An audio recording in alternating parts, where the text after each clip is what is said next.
Okay, next topic के बारे में बात करते हैं। तो plant parts and animal products as a food.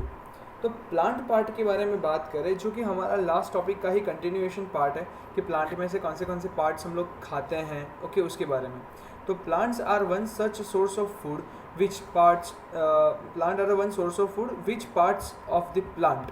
मतलब कि प्लांट तो खुद एक बहुत ही इंपॉर्टेंट सोर्स है जहाँ से हमें बहुत सारा खाना मिलता है, लेकिन प्लांट के कौन से पार्ट में से हमें खाना मिलता है। तो जैसे कि we eat many leafy vegetables, तो मैंने कुछ देर पहले आपको जो फोटो दिखाया प्रीवियस वीडियो के अंदर, तो उसी के अंदर बहुत सारे लीफ के वेजिटेबल्स हैं। ठीक है, मतलब बहुत सारे लीफ है, जैसे कि एग्जांपल के तौर पे स्पिनच, पालक, तो आप उसके लीफ खा लेते हो। वी ईट फ्रूट ऑफ सब plants, yes tomato is a fruit. ठीक है, किसी किसी के तो हम रोटी खा लेते हैं, जैसे कि रेडिश है। ठीक है, फिर पोटैटोज़ हैं, तो उसके हम लोग खा लेते हैं। यहाँ तक कि हम किसी किसी के स्टेम भी खा लेते हैं और किसी किसी के फ्लावर भी खा लेते हैं। अब देखिए फ्लावर, अब स्टेम रूट वो तो सब हमें पता है, लेकिन फ्लावर हम कैसे खा सकते हैं। तो जैसे यहाँ पे बताया कि आपको कभी पम्पकिन फ्लावर ट्राई किया है आपने कभी, कि how this pumpkin flower looks like. तो मैंने आप लोगों के लिए यहाँ पे पम्पकिन फ्लावर निकाला है। ये जो फ्लावर आप देख रहे हो, दिस इज़ पम्पकिन। ओके, और ये बैकग्राउंड में जो आपको दिख रहे हैं बड़े कद्दू कहते हैं इसको, कद्दू, तो ये जो है ये भी पम्पकिन है।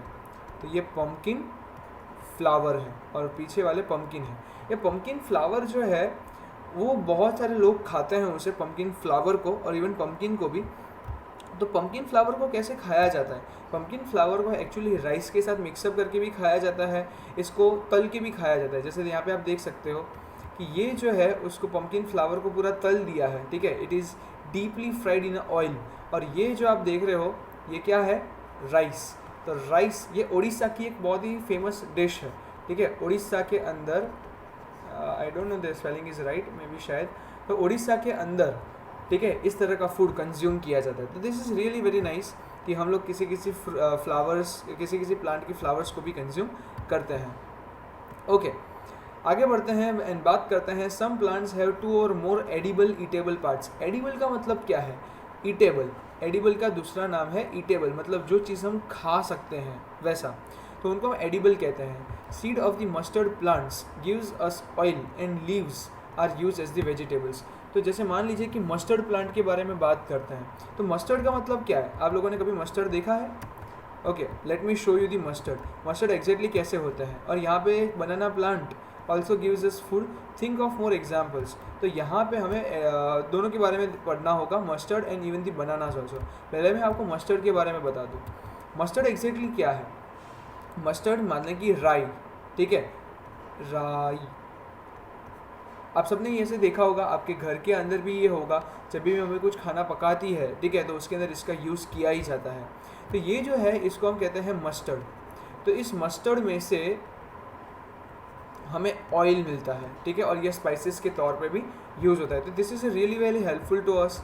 और आप सब लोगों ने यहाँ पे और एक एग्जांपल हमें लेने को बोला गया है, दैट इज़ ऑफ बनाना। तो बनाना के भी बहुत सारे यूजेस हैं, जैसे कि बनाना का जो फ्रूट है वो तो हम ऑफकोर्स यूज़ करते ही हैं। क्या हम उसकी लीव्स का यूज़ करते हैं? येस, हम उसके लीव्स का भी अलग अलग तरीके से यूज़ करते हैं। राइट, तो उसके एक से ज़्यादा चीज़ों का भी यूज़ हम लोग कर सकते हैं। ओके, तो उसी तरह से आपको और एग्जांपल्स के बारे में भी समझना है। और यहाँ पे एक एक्टिविटी 1.4 में भी आपको जो दिया गया है, जैसे कि ब्रिंजल करी बनाने के लिए आपको क्या चाहिए। तो सबसे पहले मुझे ब्रिंजल चाहिए, चिली चाहिए, ग्राउंडनट ऑयल चाहिए, मस्टर्ड चाहिए, सोयाबीन चाहिए, और बहुत सारे प्लांट्स अलग अलग चाहिए, एनी अदर प्लांट। तो मान लें कि ब्रिंजल जो है वो कहाँ से आता है। तो ब्रिंजल जो है वो प्लांट में ऐसा आता है, प्लांट में से आता है, लेकिन प्लांट का कौन सा पार्ट है ब्रिंजल, तो वो है फ्रूट। उसी तरह से यहाँ पे अगर चिली लें तो चिली भी उसी के प्लांट का एक फ्रूट है। और oil from the ground nuts, तो ये जो कुछ देर पहले मैंने आपको ये फोटो दिखाया, मतलब कि राई का, मतलब कि मस्टर्ड का, तो mustard is actually the seeds.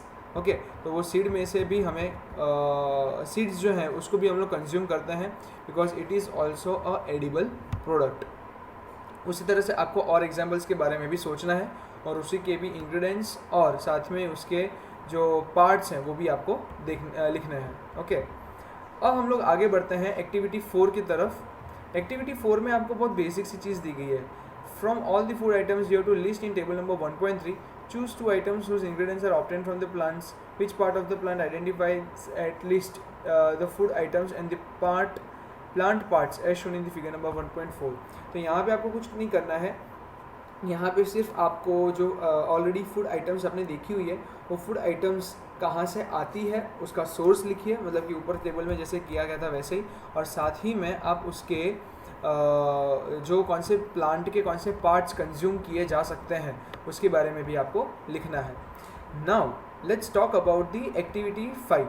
ठीक है, एक्टिविटी 5 के बारे में अगर हम लोग बात करें तो एक्टिविटी 5 में कह रहे हैं take some dry seeds of the moong और chana, take a small quantity of seeds in the container filled with the water and leave this aside for a day.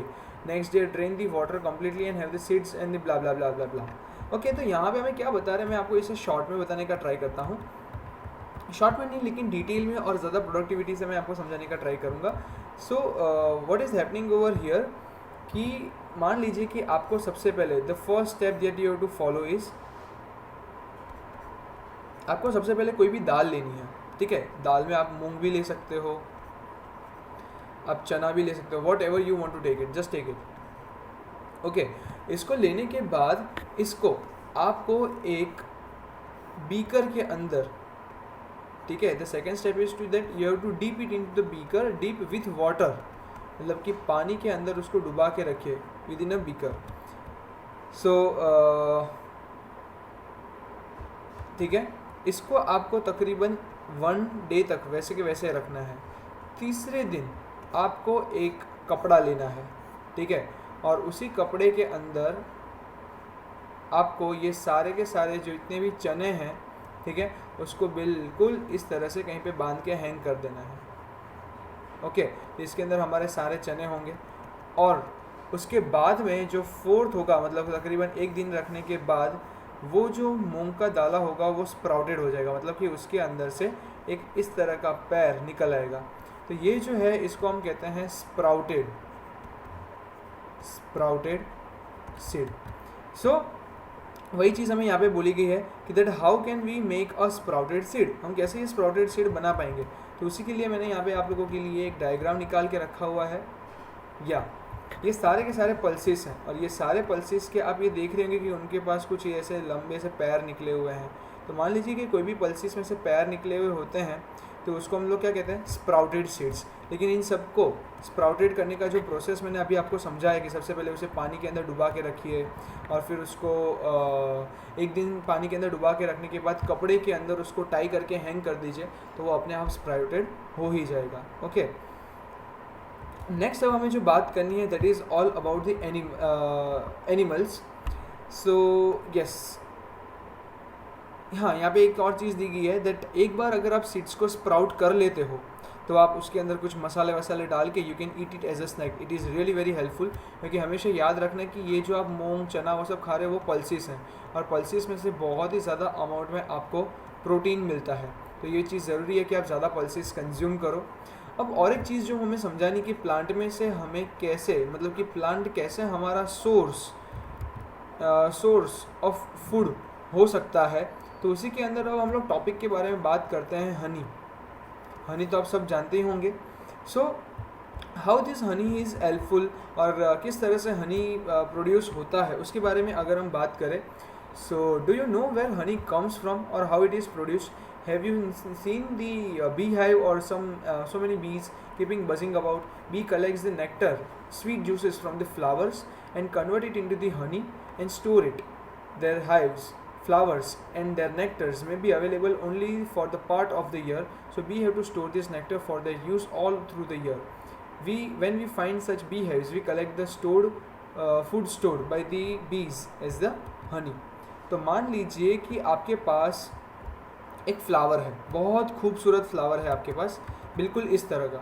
तो इस फ्लावर के अंदर से जैसे यहाँ पे ये हनी भी दिख रही है, ये हनी भी यहाँ से नेक्टर सक करती है। नेक्टर जो है मतलब कि एक स्वीट जूस, इसने यहाँ से एक स्वीट जूस सक किया। इस स्वीट जूस को कंज्यूम करने के बाद वो इसे सीधे ही अपने हनी कॉम्ब के अंदर, हनी कॉम्ब कुछ ऐसा रहता है, उसके अंदर जाके वो उसे स्टोर कर लेती है और वहीं से हमें सारा का सारा हनी मिलता है। ठीक है, ये हनी जो है वो साल में बहुत कम टाइम पे ही मिलता है, तो इसलिए जब मिलता है तब हनी बीज इसे स्टोर कर लेते हैं। तो ये जो हनी बीज हैं वो भी हमें कहाँ से फाइनली मिले? प्लांट्स में से। तो all food we get from the plants.